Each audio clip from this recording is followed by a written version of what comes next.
Road show या कहें विजय विकास यात्रा, कीर्ति स्तंभ से कलेक्ट्रेट तक 2 किलोमीटर का रास्ता और नरेंद्र मोदी निकल पड़े हैं। दोनों तरफ भीड़ का हुजूम है, नारे लग रहे हैं, पार्टी का झंडा लहराया जा रहा है। ये आप देख सकते हैं जितनी भीड़ है सड़क पर।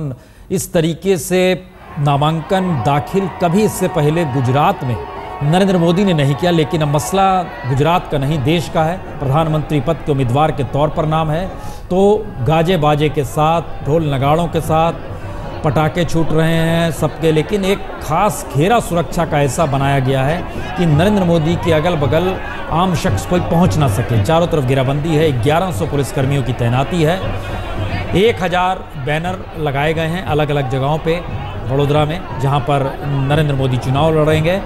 और कलेक्ट्रेट तक जाने, कलेक्ट्रेट के एक दायरे में एक रास्ता ऐसा भी बनाया गया है जिसके आगे 5 से ज़्यादा लोग नहीं जा पाए। 3 तस्वीर आप देख रहे हैं जिसमें रोड शो चल रहा है, समर्थकों में जोश है, और एक तरफ कलेक्ट्रेट का हिस्सा है जहां पर वो अपना पर्चा चुनाव अधिकारी के सामने, रिटर्निंग अफसर के सामने अपना पर्चा दाखिल करेंगे। हम सीधा अमिताभ के पास पहले चलते हैं। अमिताभ, जरा बताइए, जहां पर आप मौजूद हैं कलेक्ट्रेट ऑफिस में, किस तरह की तैयारी वहां पर है पर्चा दाखिल करने को लेकर? अमिताभ। मैं इस वक्त मौजूद हूं वडोदरा के कलेक्टर ऑफिस में, जहां नरेंद्र मोदी जो बीजेपी के पीएम उम्मीदवार हैं वो अपना नामांकन दाखिल करेंगे। उन्होंने 2 जगहों से अपनी उम्मीदवारी की घोषणा की है, लेकिन वडोदरा को पहला मौका लगा है जब नरेंद्र मोदी यहां से अपना नामांकन दाखिल करेंगे। यहां doctor Vinod R Rao IAS अधिकारी हैं, वो रिटर्निंग ऑफिसर हैं यहां पर। उनके कार्यालय में आकर नरेंद्र मोदी अपना नामांकन दाखिल करेंगे। वाराणसी की तारीखें अभी तय नहीं हुई हैं, लेकिन वाराणसी की सीट काफ़ी अहम मानी जा रही थी, लेकिन अब वडोदरा की सीट पर पहले उन्होंने नामांकन दाखिल कर ये दिखा दिया है कि गुजरात भी उनके लिए कितना ज़रूरी है। इस कलेक्टर ऑफिस में खासकर बड़ौदा की सीट जो है बीजेपी का गढ़ मानी जाती है। 1991 से लगातार अब तक बीजेपी के हाथ में ही रही है बड़ौदा की सीट। हालांकि एक बारी बीच में 1998 में सिर्फ सत्यजीत गायकवाड़ चुनाव जीत के आए थे जो कांग्रेस के उम्मीदवार थे, लेकिन अब लगातार ये बीजेपी का गढ़ रही है बड़ौदा की सीट। और नरेंद्र मोदी को उम्मीद है, पिछली बार जब जीत का अंतर था वो कम से कम 1.25 लाख वोट से था, 1,36,000 वोट था। इस बार बीजेपी को उम्मीद है कि नरेंद्र मोदी उससे कहीं ज्यादा सीटें लेकर सामने आएंगे, ज्यादा वोट लेकर जीतेंगे। और जहां तक बीजेपी की बात है, आसपास की सीटों पर भी नरेंद्र मोदी के लड़ने का फायदा होगा। यहां पर मैं आपको बता दूं, सुरक्षा के पुख्ता इंतजाम पूरी प्रशासन ने किए हुए हैं। चारों तरफ हर गेट कलेक्ट्रेट का उस पर बिना सुरक्षा जांच के अंदर आने दे नहीं रहे हैं। चारों तरफ सुरक्षा बल, सुरक्षा कर्मी तैनात है, गुजरात पुलिस के जवान तैनात हैं, गुजरात के आर्म पुलिस के जवान तैनात हैं। तो जाहिर तौर पर सुरक्षा में कसर पार्टी छोड़ रही है। नरेंद्र मोदी अहमदाबाद से रवाना हो चुके हैं गांधीनगर से, और थोड़ी देर में बड़ौदा पहुंच जाएंगे, और पूरा उनका 1 घंटे का काफिला बड़ौदा की सड़कों से होता हुआ इसी कलेक्ट्रेट में पहुंचेगा, जहां वो अपना नामांकन पत्र दाखिल करेंगे। कैमरामैन रवि तोतावार के साथ अमिताभ सिन्हा, वडोदरा, आज तक। चलिए, यही कलेक्ट्रेट ऑफिस है जहां पर पहुंचना है नरेंद्र मोदी को। बालकृष्ण खंडर राव शुक्ला, यही नाम है। इससे पहले 1.25 लाख वोटों से जीते थे बीजेपी के टिकट पर, इससे 2009 में। लेकिन एक इतिहास को पलटे तो 98, 99, 2004 जयाबेन ठक्कर बीजेपी की उम्मीदवार, वह जीती थी यहां से। 1996 में संयुक्त मोर्चा की सरकार सी सत्य सिंह गायकवाड़, वो जीते थे 1996 में। इतिहास के पन्नों को पलटिए तो जिस समय अयोध्या को लेकर इस देश में लहर थी, हंगामा मचा हुआ था, रामायण और महाभारत टेलीविजन स्क्रीन पर रेंगती थी, दीपिका चिखलिया लड़ी थी यहाँ से 1991 में, और वो चुनाव जीत गई थी। 80-84 कांग्रेस की हवा, रणजीत गायकवाड़ वो यहाँ से जीते थे। 89 VP सिंह का दौर, जनता दल के प्रकाश ब्रह्मभट्ट जीते थे।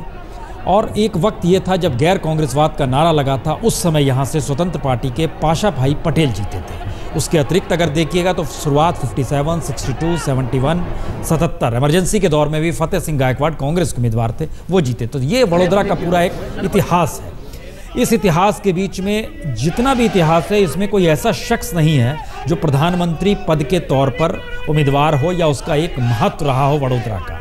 रामकृपाल जी, क्या ये माना जाए कि गुजरात, वडोदरा ही नहीं समूचे गुजरात में इस बार चूंकि माना यही जाता है कि प्राइम मिनिस्टर पद का उम्मीदवार है, साहब आप भूल जाइए, जो गड़बड़ी हुई, गिले शिकवे हुए भूल जाइए। ये भूलने की स्थिति में गुजरात उस मोड में आएगा, क्योंकि ऐसा नहीं है कि स्वीप करते रहे हैं नरेंद्र मोदी विधानसभा में भी, और ऐसा भी नहीं है कि कोई नहीं जीतता है दूसरी पार्टी का, कांग्रेस के जीतते रहे हैं। लेकिन मसला प्राइम मिनिस्टर का है, तो जितने ज़्यादा वोटों से आप जिताते हैं वो मैसेज जाता है। PV नरसिम्हा राव याद कीजिए, तो 4 लाख से ज़्यादा से वोट से जीत गए थे। क्या ये मैसेज रहेगा इस बार वडोदरा में? प्रसून जी देखिए, मैं ये वोट कितने पड़ेंगे इसकी कोई भविष्यवाणी तो मैं नहीं कर सकता, लेकिन एक बात आप देख लीजिए कि गुजरात विधानसभा का जो चुनाव हुआ था, मैं तब भी इस बात को कहता था और आज भी कहूँगा और सच भी साबित हुई कि गुजरात विधानसभा का जो चुनाव हो रहा था, गुजरातियों ने तब भी मोदी को गुजरात में रखने के लिए वोट नहीं डाला था, उससे पहले ही उनको गुजरात से बाहर भेजने के लिए ही वोट दिया था। क्योंकि तब तक ये बात बहस में आ चुकी थी और सब जगह था कि गुजरात में अगर मोदी तीसरी बार तिहाई का अंक यानी 100 से ऊपर सीटें लाते हैं तो फिर बीजेपी में इनके कद को कोई इनको आगे उम्मीदवार प्रधानमंत्री का बनने से कोई रोक नहीं सकता। और अंदर खाने हम चाहे उसको मीडिया पर बहस करें या ना करें, अंदर खाने ये भी था कि पूरी ताकत बीजेपी के तमाम बड़े नेता की लगी हुई थी कि मोदी ये तो तय था कि बीजेपी जीत रही है, यानी मोदी जीत रहे हैं, लेकिन पूरी कोशिश थी कि ये 100 का आंकड़ा न पाने पाए, ताकि बीजेपी को भी पता था कि अगर 100 के ऊपर जाता है, 115, 116, 17 जाती है सीटें, तो फिर मोदी को प्रधानमंत्री पद के दावेदार के रूप में रोकने में कोई बीजेपी ये आप बड़ी महत्वपूर्ण बात कर रहे हैं कि गुजरात के भीतर से बार बार कहा जा रहा था आप जीतिए और जाइए, दिल्ली की दिशा बढ़िए। एग्जैक्टली। तो सवाल उसके बाद ये था कि दिल्ली में रोका जा रहा था, दिल्ली में लड़ाई लड़ी, दिल्ली में पराजित किया बड़े नेताओं को, हम इस पे आते हैं। लेकिन मोदी के प्रस्तावकों में अगर एक चाय वाला है तो रॉयल फैमिली राजा गायकवाड़ की शुभांगिनी देवी गायकवाड़ भी हैं और अमिताभ सिन्हा ने उनसे बातचीत की है। हम वो सुनाते हैं कि वो प्रस्तावक हैं चूंकि शुभांगिनी गायकवाड़, जरा सुनिए उनकी बात। मौजूद है शुभांगिनी देवी गायकवाड़। शुभांगिनी जी, आप प्रपोज करेंगे नाम का, गर्व का विषय? मुझे आज एक आनंद और गर्व का अनुभव है कि जे व्यक्ति भावी हमारे प्रधानमंत्री होने वाले हैं, उन्होंने हमारे शहर को, वडोदरा को महत्व दिया, हमारे परिवार को महत्व दिया, एक महिलाओं को महत्व दिया।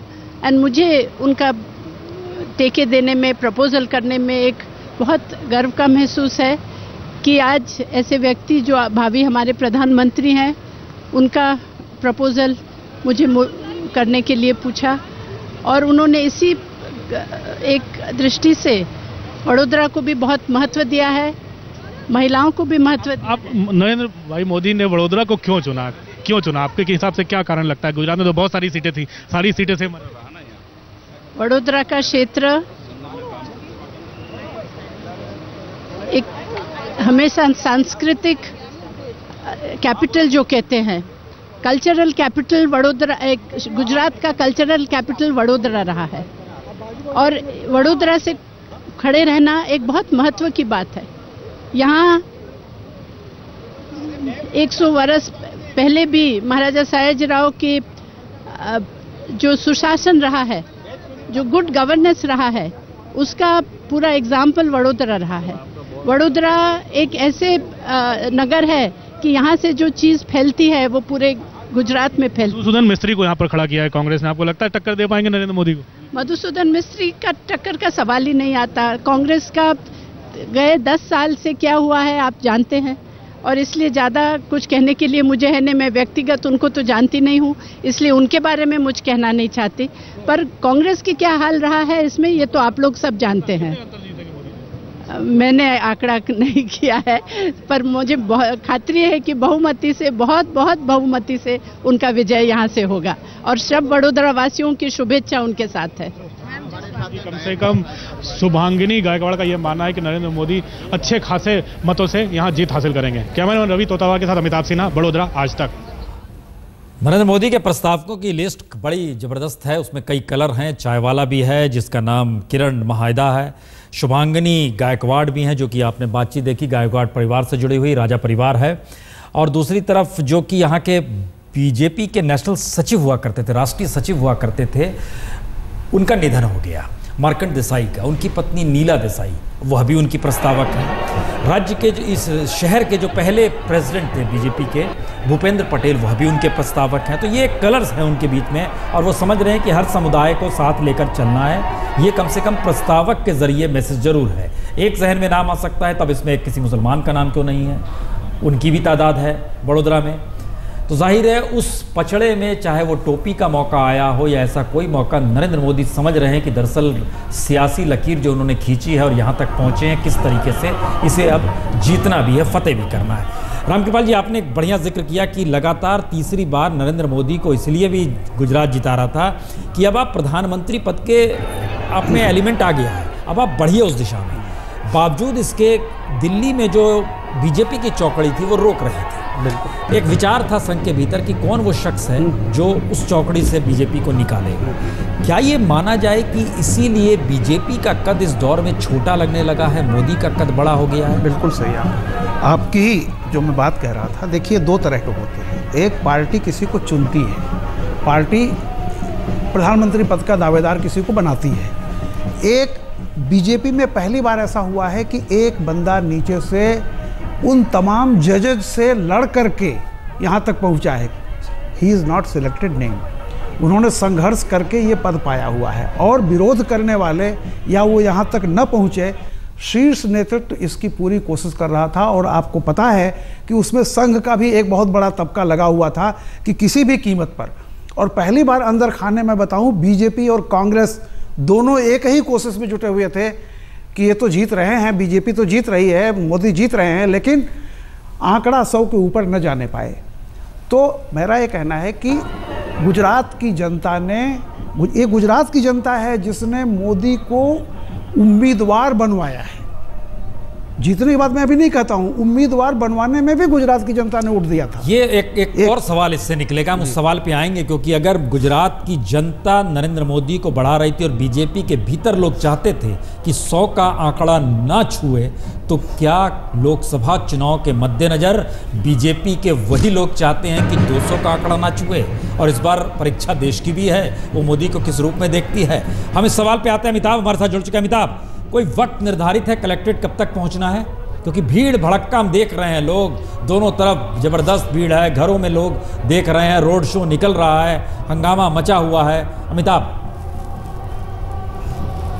देखिए, मोदी बड़े बड़े शोज करने के शौकीन है, प्रसून आप भी जानते हैं। और यहाँ पर अगर भीड़ भड़का है तो एक पूरे देश को और गुजरात की जनता को एक उनके संदेश देने की कोशिश है।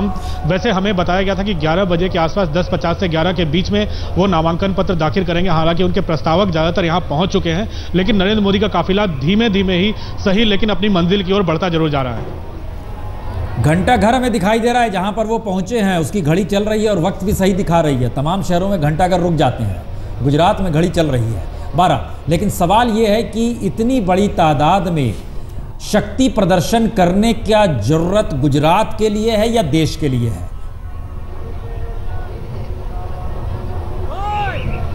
अमिताभ, प्रसून सिर्फ गुजरात के लिए मुझे नहीं लगता ये सिर्फ गुजरात के लिए नहीं है, ये पूरे देश के लिए, क्योंकि अभी उनको वाराणसी से भी नामांकन दाखिल करना है। कम से कम अपने घर से ये भीड़ भड़का दिखाकर, अपनी ताकत दिखाकर कम से कम पूरे देश को ये संदेश जरूर देना चाहेंगे कि हमारा घर मजबूत है, आगे की लड़ाई वो करने को तैयार है। जिस रूप में हम देख पा रहे हैं, उनके साथ जो प्रदेश अध्यक्ष हैं RS फाल्दू, वो भी मौजूद हैं। ओम माथुर जो पार्टी इंचार्ज हैं गुजरात के, उनकी मौजूदगी नज़र आ रही है। प्रस्तावकों में आपने बात की शुभांगिनी गायकवाड़ से, एक चाय वाले को भी हम खोज रहे हैं जो कि उनका प्रस्तावक है, संभव हो तो उनसे भी बात की जानी चाहिए। जो अलग अलग कलर पकड़ने की कोशिश नरेंद्र मोदी ने अपने प्रस्तावकों में भी की है, इसकी ज़रूरत क्यों पड़ी?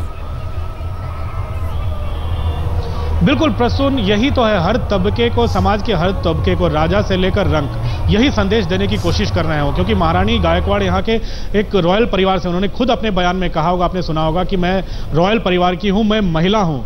और एक चाय वाला यहाँ प्रपोज कर रहा है, तो हर तबके को नरेंद्र मोदी ने प्रस्तावक बनाया है। तो एक प्रस्तावक खुद ये बोल रहा है, तो जाहिर तौर पर एक संदेश वडोदरा के साथ साथ पूरे देश को जाने की बात है। तो नरेंद्र मोदी ऐसे ही जो काम करते हैं, जो आमतौर पर संदेश देने वाले ही होते हैं प्रसून, ये जग जाहिर बात है। रामकृपाल जी, जो एक दृश्य हम लगातार जिस बात का जिक्र कर रहे थे, हम अमिताभ, आप बने रहिएगा हमारे साथ। आपने जिक्र किया कि गुजरात की जनता का प्रेम उन्हें लगातार ढकेल रहा है कि आप प्रधानमंत्री पद के दिशा में बढ़िए। वो कौन सी वजह है जो बीजेपी के भीतर नहीं लोग चाहते हैं कि आप आएँ यहाँ पर? और आपने कहा गुजरात में भी रोकने की कोशिश की, जो एक फैक्ट है सेंटर में भी हम देख रहे हैं कि क्या ये एक बड़ी वजह है और इसीलिए गुजरात के ही शख्स को यूपी की 80 सीटों का प्रभारी बना दिया गया, वो अमित शाह जो इनके सबसे करीबी हैं। शक शुबा जब पार्टी के भीतर इस हद तक है तो जीत कैसे होगी? प्रसून जी, देखिए, आदमी षड्यंत्र, बस षड्यंत्र शायद गलत शब्द होगा, मैं कह रहा हूँ कि वो भी एक उनकी कोशिश होती है, क्योंकि विरोधी होना कोई बुरी बात नहीं है, लेकिन कोशिश वहाँ की जाती है जहाँ कामयाबी का कुछ हल्का सा धुंधलका भी हो। तो गुजरात इलेक्शन में आप याद कीजिए, तमाम एजेंसीज ने, मीडिया ने, तमाम लोगों ने ये फोरकास्ट भी किया था, बहुत कम लोगों ने ये फोरकास्ट किया था कि 115 या 116 जाएगा, ज़्यादातर का था कि 90, बिटवीन 90 एंड 100। जाहिर सी बात थी, उस समय उम्मीद थी कि हम अपने इस कोशिश में सफल हो सकते हैं मोदी विरोधियों को। लेकिन आज की तारीख में, और आप देख लीजिए, संघ जैसे ही गुजरात का 116, 115 के आसपास मोदी जब पहुँचे, तो संघ ने भी ये मान लिया कि देखो अब विरोध बंद, क्योंकि अब अगर बीजेपी को कोई केंद्रीय सत्ता में ला सकता है तो सिर्फ नरेंद्र मोदी ला सकता है, ये बात। और संघ ने सरेंडर किया, मैं आपसे कह रहा हूँ, इसलिए कि जब बड़े फायदे के लिए आप छोटे छोटे मतभेद को आपको भूलना पड़ता है। और जो इसकी विरोधी ताकतें थी, उन्होंने, अब जब ये माहौल है तो उसमें वो सोचती हैं कि व्यर्थ की लड़ाई है, उस लड़ाई में अपने को एक्सपोज करना, उस लड़ाई में मीडिया और पार्टी दोनों से गायब हो जाना, या गुजरात का केशु भाई पटेल बनना, अगर किसी को मंजूर है तो लड़ेगा, वरना अंदर खाने वो क्या है। ऐसा नहीं है कि वो बड़े जानबूझ करके बड़े मोहब्बत और प्रेम में आगे आ रहे हैं, मजबूरी है। क्योंकि अब जहाँ तक ये पहुँच चुका है, दीवारों पर लिखी इबारत बहुत साफ पढ़ी जा रही है। ऐसे में अनावश्यक विरोध करके अपने को एक्सपोज करने का कोई जोखिम बीजेपी का आगे उठाना नहीं। दीवारों पर लिखी इबारत अगर ये देश पढ़ रहा, अमिताभ, कोई बड़ा नेता क्यों नहीं है मोदी के इस नामांकन को दाखिल कराने में? बीजेपी का कोई बड़ा नेता क्यों नजर नहीं आ रहा है? देखिए, जहां तक बड़े नेता की बात है प्रसून, नरेंद्र मोदी से बड़ा शायद फिलहाल पार्टी में कोई नहीं है। बीजेपी का मतलब फिलहाल तो नरेंद्र मोदी ही चल रहा है, इसीलिए बड़े नेता का सवाल नहीं है। राजनाथ सिंह अकेले ही नामांकन पत्र दाखिल करने गए थे, गांधीनगर का सवाल था, इसलिए आडवाणी के साथ नरेंद्र मोदी मौजूद थे। बाकी तमाम नेता, अरुण जेटली भी हो, तब भी उन्होंने अकेले ही नामांकन दाखिल किया है, उससे जोड़ना ठीक नहीं है प्रसून। लेकिन मैं आपको बता दूं, कलेक्ट्रेट के गेट पर अब कम से कम ढोल नगाड़े की आवाज आनी अब शुरू हो गई है। तो अगले चंद क्षणों में मैं आपको बता दूं, हो सकता है कि नरेंद्र मोदी का काफिला यहां तक पहुंच जाए, फिर वो तामझाम आपको यहां कलेक्ट्रेट से भी नजर आने लगेगा। मोदी का बड़ौदा मार्च यानी विजय विकास यात्रा यानी रोड शो, यानी जिस तरीके से नामांकन दाखिल किया जाए उसके जरिए संकेत पूरे देश में जाए कि नरेंद्र मोदी अकेले ही फतह करने के लिए काफी है। इसीलिए अगल बगल चेहरे बहुत छोटे हैं, लेकिन मोदी का अपने आप में चेहरा इतना बड़ा है जो पार्टी पर भारी है, संघ परिवार पर भारी है। एक दौर में विश्व हिंदू परिषद नारे लगाया करता था, वह भी गायब हो गया है। प्रवीण तोगड़िया को खामोश कर दिया गया है। जो सोशल इंजीनियरिंग करने वाले गोविंदाचार्य बीते कई दिनों से नजर नहीं आ रहे हैं, कहां पर हैं, किस रूप में है। एक दौर में वो बौद्धिक क्षमता के साथ परिस्थितियों को सामने रखते थे। तो मोदी की मौजूदगी या मोदी को आगे किस रूप में स्ट्रेटजिकली संघ ने रखा है कि जरूरत इस वक्त नरेंद्र मोदी की है, और अगर देश उनकी आगोश में है तो फिर वो अकेले ही बड़े चलें, पीछे संघ परिवार खड़ा है। अमिताभ, कितना और वक्त है आपको अगर ढोल नगाड़े सुनाई दे रहे हैं तो? प्रसून जी, जिस तरह से यहाँ पर सुरक्षा का तामझाम एकाएक बढ़ गया है, और जिस तरह से गेट पर सुरक्षा बलों का तादाद बढ़ गई है, छतों पे लोग नजर आ रहे हैं, तो जाहिर तौर पर अब मुश्किल से 3 चंद मिनटों की बात है नरेंद्र मोदी यहाँ पहुंच जाएंगे।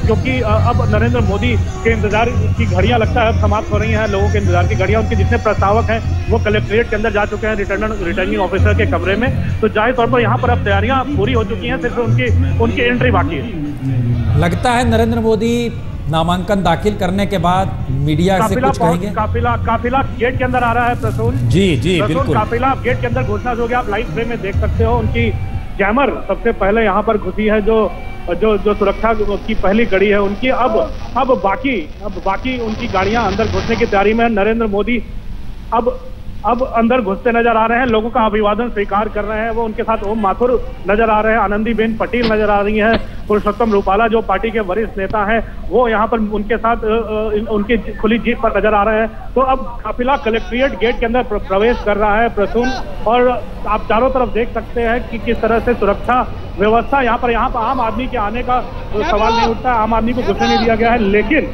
कम से कम नरेंद्र मोदी अपना ट्रेडमार्क विक्ट्री साइन अपने हाथों से बनाते हुए हुए कलेक्ट्रेट में दाखिल हो गए। उनके साथ आप देख सकते हैं आनंदीबेन पटेल हैं। ओम माथुर जो गुजरात बीजेपी के प्रभारी हैं, नरेंद्र मोदी के काफी करीबी माने जाते हैं। ओम माथुर हर चुनाव में पिछले 3-4-5 चुनावों से लगातार नरेंद्र मोदी का साथ वो इन चुनाव में देते रहे हैं। वो सब अब कलेक्ट्रेट के अंदर अब ये काफिला पहुंच चुका है प्रसून, और अब आप देख सकते हैं अब रिटर्निंग ऑफिसर के कमरे में ये काफिला अब दाखिल होगा। प्रसून।